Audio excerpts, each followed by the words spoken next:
Good afternoon and welcome. My name is Ronnie, and today I want to talk about a show that's just finished. After 13 episodes, it finally come to an end. Gleipnir.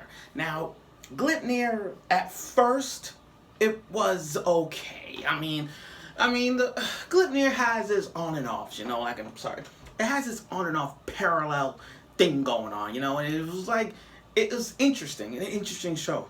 It's like one of those shows you really sleep on in the spring anime. While other spring anime shows are really good, Gleipnir fell off the radar, kind of like Arte.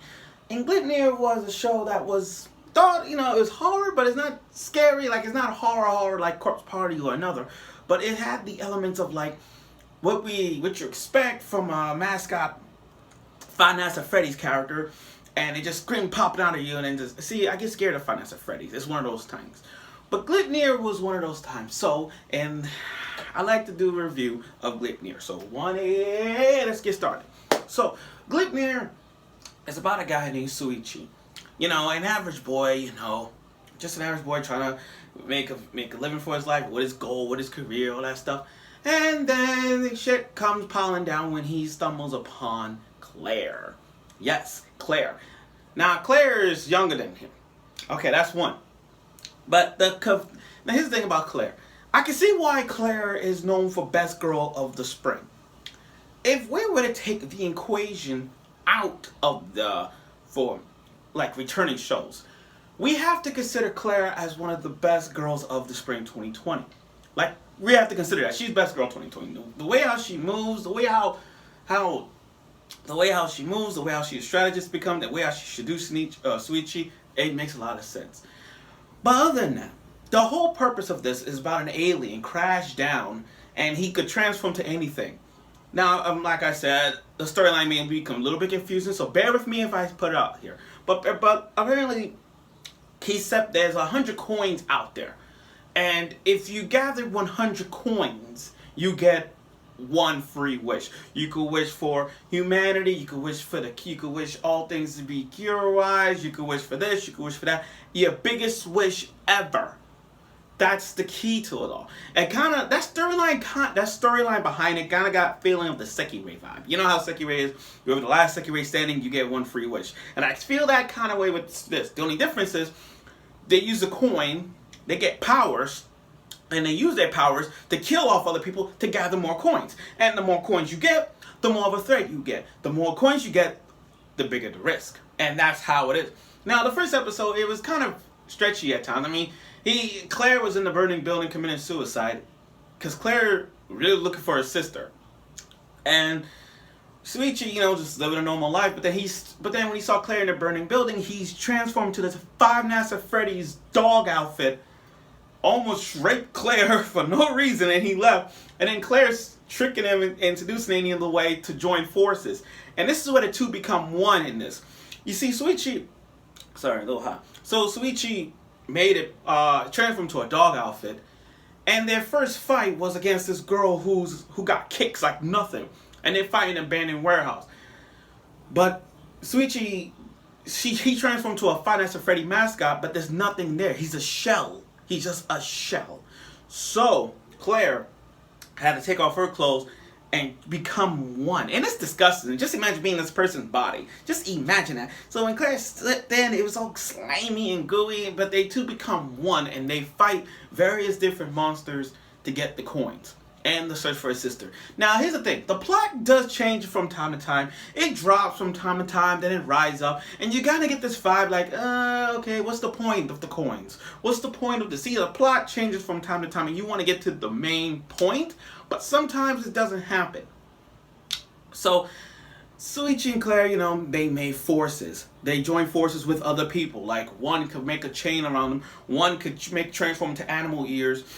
Talk to animals. One could transfer to a plant monster. One turn invisibility. They each character has its own aspect towards the game, and alliances do happen. Now there were some overkill moments. Like, okay, I get it. Shuichi and Claire, they killed a group of these people with poisonous flowers. Now here's the thing. Shuichi and Claire's relationship is somewhat kind of a future diary. And I keep forgetting his name. God damn it! But Yami. I mean, Future Diary shippings. The Yuno's ship is really tense.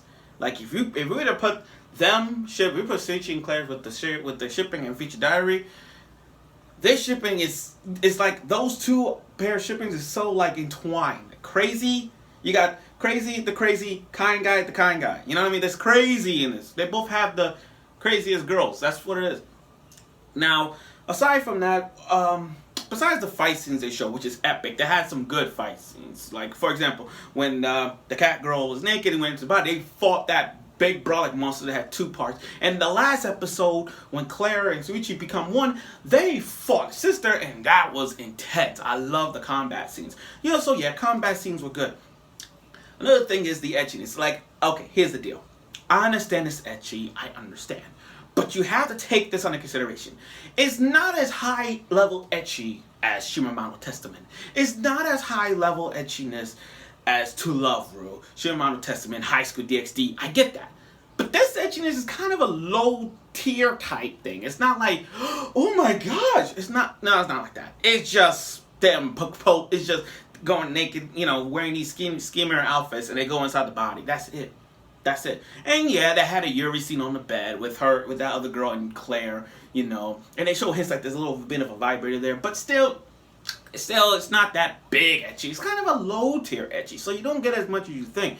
But still, it is there. But they really didn't focus on that. What we focus is on Shuichi and Claire. And Shuichi, overall, he kind of reminds me of the guy from Shinichi from Parasite.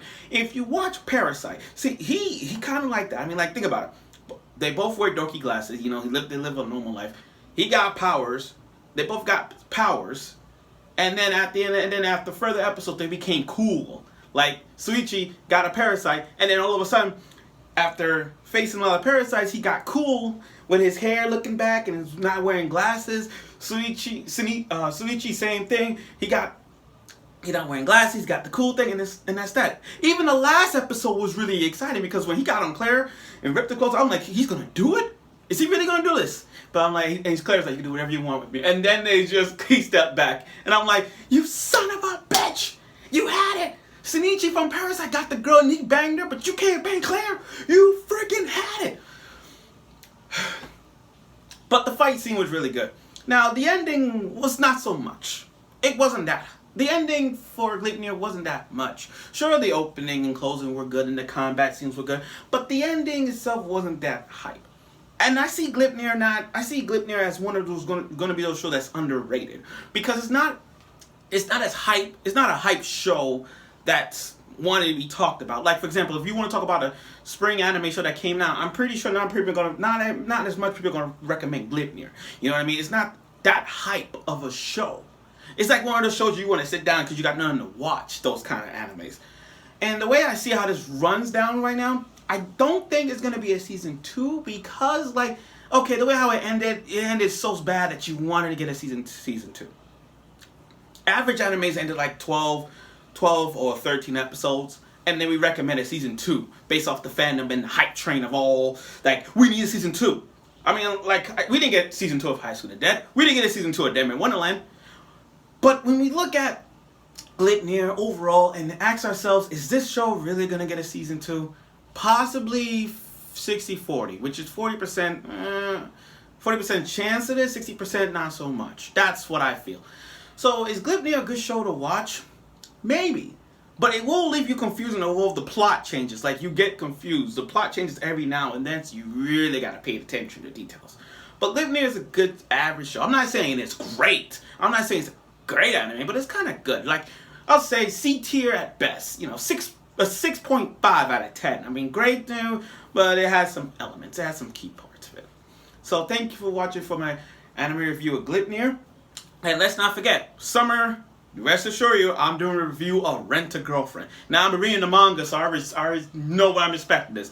But I might compare it to the manga. But like I said, Rent-A-Girlfriend is going to be the anime show that's going to be talked about of the summer in terms of romance shows. But I'm telling you, you guys are going to love it. So I look forward to that. And thank you for watching this review of Gleipnir. And I say this, give it a chance. You probably will like it.